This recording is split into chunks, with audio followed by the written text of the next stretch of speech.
Chapter 9. The storm rises again. The dawn was slightly shining, and the golden morning light reflected on Yi Johan and Shen Shueluo. The vibrant earth kicked off their new journey.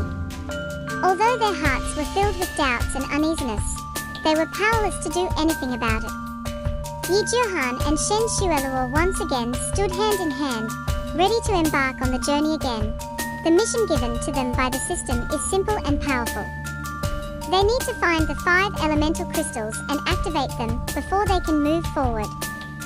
For them, this task is like a fantasy, full of challenges and unknowns. The morning sunlight dances among the green leaves, and occasionally a few birds fly over the trees, casting a few slender shadows. The silence of dawn was broken, and Yi Johan began to solemnly describe his plan to Shen Shueluo.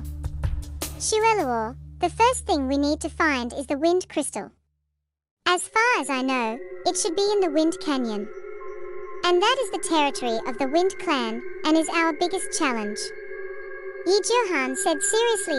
After hearing what he said, Shen Shueluo's eyes flashed with determination, and then she nodded slightly. I see it. But no matter how high or low the sky is, we will overcome it. The two of them looked into the distance, knowing that a new battle was about to begin. The flashing blue runes lighted up again, contrasting with the rising sunlight, looking mysterious and profound. Yi Johan turned his head and looked at Shen Shueluo, his eyes full of tenderness. Shueluo, with you by my side, I will not be afraid of any difficulties. Shen Shueluo smiled slightly and then leaned on his shoulder. She knew that the next task would not be easy, but no matter how difficult the road ahead was, she would never leave his side. Just when they were about to set off, the system suddenly pushed a reminder that a new challenge had been added to the mission. They must rescue their companions imprisoned by the 5 elemental tribes while searching for the 5 elemental crystals. The sun shone on the faces of Yi Johan and Shen Shueluo, and their hearts were filled with tension and expectation. They are heading to Wind Canyon, the first stop of their mission and the first big challenge they face.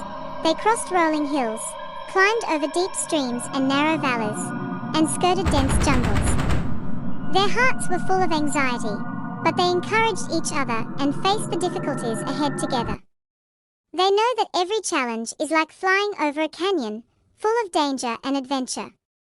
Johan, where do you think our companions imprisoned by the 5 elemental tribes are? Shen Shueluo's expression darkened. She looked at the wide canyon in the distance, and her heart was filled with tension. I don't know. Yi Johan looked up at the boundless sky and couldn't help but feel a little confused. He knew that their mission was like searching for a mirage in the ocean, full of unknowns and challenges. At this moment, their eyes fell on a figure in the corner of the canyon, a man in green. He looked young but tired, as if he had experienced the edge of life and death. That's... Shen Shueluo's voice trembled slightly. Yi Johan looked at the man with an ominous premonition in his heart. He stepped forward, hoping to find some clues. Then, they discovered the symbol of the 5 elemental clans on this man, the mark of wind. This discovery was like a slap in the face, telling them the severity and danger of the task. They need to not only find the 5 elemental crystals, but also rescue their companions imprisoned by the 5 elemental tribes.